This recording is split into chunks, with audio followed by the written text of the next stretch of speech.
লক্ষ্মীবার হচ্ছে বৃহস্পতিবার। এই বৃহস্পতিবার আমি আমাদের ঘরে কিভাবে পূজা করলাম সবটাই তোমাদের সাথে শেয়ার করব। হাই এভরিওয়ান, ফিরোজ ব্লগার আরও একটি ব্লগে সবাইকে স্বাগতম। সকাল সকাল স্নান করে ঠাকুরকে জাগিয়ে নিলাম। তারপর আমি ঠাকুরের পূজার জন্য জল আনতে গিয়েছিলাম। জল এনে প্রথমে তুলসী মহারানীকে আর বেলগাছকে জলদান করে নিলাম। পুজোর জন্য অন্য একটি গাছ থেকে তুলসী পাতা তুলে নিচ্ছি। তুলসী পাতা তোলার পর ঘরে গিয়ে পুজো করতে বসে গেলাম। ঠাকুরকে স্নান করানোর জন্য একটা গ্লাসে জল, পুষ্প আর তুলসী পাতা দিয়ে এক সাইডে গ্লাসটা রেখে একটা বলে গোপালকে, রাধারানীকে আর গণদাতাকে বসে স্নান করিয়ে নিচ্ছি।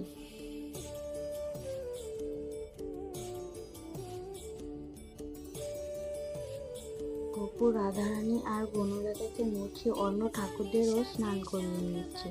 স্নান করানোর পর রাধারানীকে আর গোপুকে জামা পরিয়ে নিচ্ছে।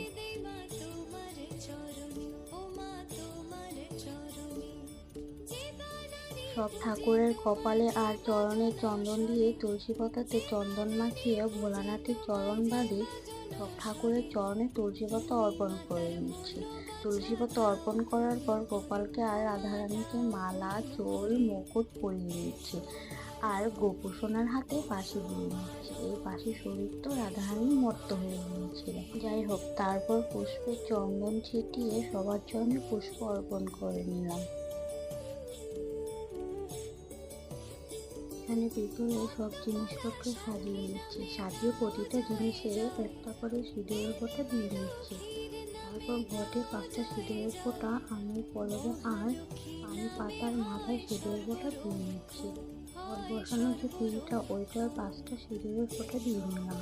লক্ষ্মী বাটা সাজানোর জন্য একটা থালাতে 3টে বেলপত্র, 5টা দুর্বোধ, 5টা ধান, সিঁদুরের ফোঁটা, পুষ্প, পান দিয়ে লক্ষ্মীর বাটা সাজিয়ে নিলাম। ঘরে একটা হর্তকি দিয়ে আমসরা দিয়ে এক ঘট জল দিয়ে নিলাম। ঘট বসানোর পিঁড়িতে 5টা ডুবিয়ে 5টা ধান দিয়ে নিলাম।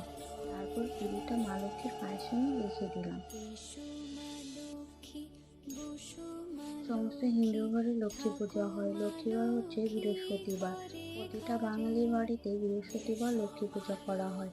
মানা হয় বৃহস্পতিবারে লক্ষ্মী পূজা করলে গৃহে লক্ষ্মীর স্মৃতি থাকে। তারপর বাটা গ্লাস সাজিয়ে গ্লাসের শঙ্খে আসমানে জল দিয়ে বাটায় চিনি প্রসাদ দিয়ে একটা বাটা গ্লাস বাদে বাকি বাটা গ্লাসগুলোতে তুলসীপত্র দিয়ে নিলাম। দুধ চালিয়ে ঘট বসিয়ে নিলাম। লক্ষ্মীবারে মা লক্ষ্মী পাঁচালি করতে হয়।